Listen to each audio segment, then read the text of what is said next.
What if a simple $5 stuffed animal could make you rich? That was the promise of Beanie Babies. What started as a children's toy became one of the strangest financial manias in modern history. Fortunes were made and lost. People broke into stores. A man was shot over them. This is the crazy story of Beanie Babies. Chapter 1. The man behind the toy. To understand Beanie Babies, you need to understand the man who created them. Ty Warner was born in 1944 into a deeply dysfunctional family. His mother suffered from paranoid schizophrenia, his father was physically abusive, and his parents eventually sent him off to military school for no real reason.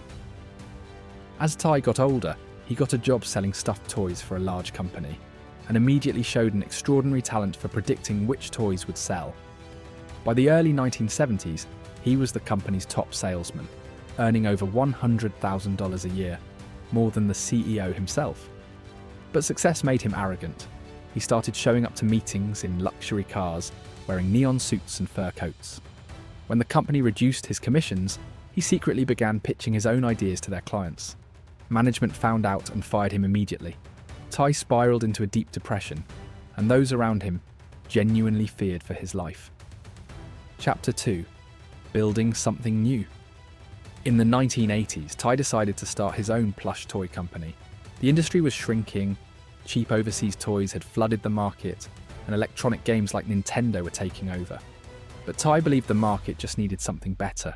When his father passed away and left him $50,000, Ty used every cent to start Ty Inc. in 1986. From day one, he was obsessive about quality, using premium materials and focusing on every tiny detail. But his most important decision was to deliberately understuff his toys. Instead of hard, rigid filling, he used small plastic pellets, beans, which made them soft, cuddly, and posable in ways no other stuffed animal was. After years of trying different products, in 1993, Ty launched a new line of small, affordable bean-filled toys called Beanie Babies. There were 9 original designs. Initially, they barely sold at all. Nobody could have predicted what was about to happen next. Chapter 3. The psychology of scarcity. The turning point came almost by accident. One popular early Beanie Baby called Lovey the Lamb had to be discontinued because the supplier could no longer produce the fabric. When retailers asked for more stock, instead of saying it was discontinued, Ty's team told them it had been retired. That one word changed everything. Customers immediately started asking, "Are other Beanie Babies going to be retired too?" Ty realized he had accidentally discovered a powerful psychological trigger. He began retiring Beanie Babies intentionally and regularly, creating urgency and fear of missing out. Around the same time, Ty made another genius move by refusing to sell to large chain stores like Toys R Us. He argued they would dump Beanie Babies in discount bins and kill their perceived value. Instead, he sold exclusively to small local gift shops. These stores could never stock many at a time, making Beanie Babies look far rarer than they actually were. Local shops began handing out checklists showing every Beanie Baby ever made, including retired ones. As one collector admitted, once you have a checklist, you stop looking at what you have and start focusing on what you don't have. Adults became obsessed with completing full sets.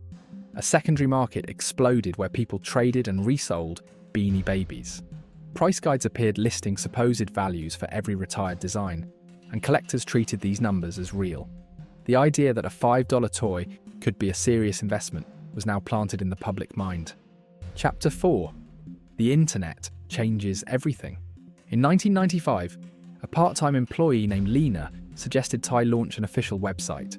Ty had never used the internet before, but Lena had spotted online message boards already buzzing with Beanie Baby fans.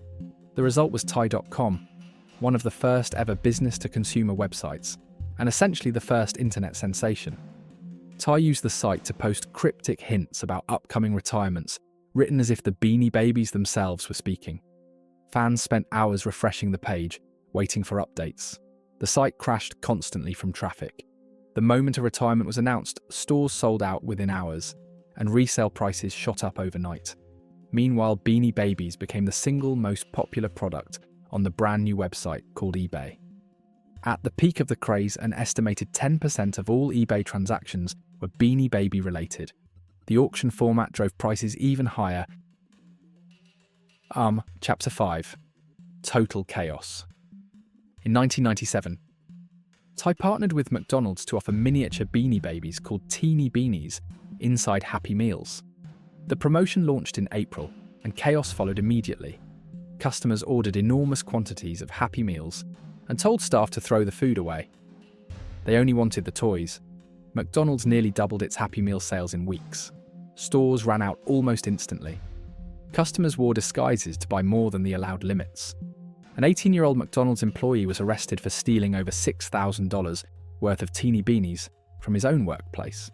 McDonald's eventually had to end the promotion early and publicly apologize for running out of stock. Staff wore pins saying, "I survived the attack of the Teeny Beanies." Back in the regular market, things were equally unhinged. Delivery trucks carrying Beanie Babies were followed by collectors wanting first access. Some shipments were hijacked. Ty removed its logo from shipping boxes so thieves would not know what was inside. A masked man walked into a California toy store with a handgun and left with $5,000 worth of Beanie Babies, completely ignoring the cash register. Shopkeepers started locking rare Beanie Babies in glass display cases. By 1998, Ty Inc. reported $1.4 billion in annual sales. Collectors who got in early were sitting on six-figure fortunes. Stories spread of people paying for their children's college education by flipping toys they bought for $5. These stories brought in new collectors, which pushed prices higher, which brought in even more collectors. In 1999, a man was shot and killed during a dispute, and investigators found the argument had been over Beanie Babies. Chapter 6. The Bubble Bursts. In 1999, Ty made his first big mistake. He released 24 new Beanie Babies at once, the largest launch in company history. Collectors felt overwhelmed. People also started noticing that previously retired Beanie Babies were not actually rare at all. Tens of millions were being produced every year. The illusion of scarcity was falling apart. New collectors stopped entering the market. Without fresh buyers willing to pay inflated prices, the whole system began collapsing. Prices dropped for the first time. In a desperate move, Ty announced that every single Beanie Baby would be permanently retired on December 31st, 1999, the last day of the millennium. The announcement caused a temporary spike in sales and eBay bidding jumped 75%. Then, just 6 days before the supposed end, Ty posted again saying he would let the public vote on whether Beanie Babies should continue. People could pay 50 cents to vote. Ty later announced 91% had voted to continue. The public saw straight through it. When Beanie Babies were announced to continue, almost nobody cared. Sales collapsed by over 90%. Beanie Babies started appearing in dollar stores. The bubble had burst. Almost every Beanie Baby from the 1990s is worth less today than its original $5 price. People lost college funds speculating on stuffed animals. Others went deep into debt chasing what they believed was a guaranteed investment. In 2013, Ty Warner was charged with tax evasion for hiding over $100 million in a secret Swiss bank account. Despite being a billionaire, he received no jail time, just probation and community service. The Beanie Baby craze lasted just a few wild years. But it remains one of the most fascinating examples of mass hysteria and the dangerous power of the word rare.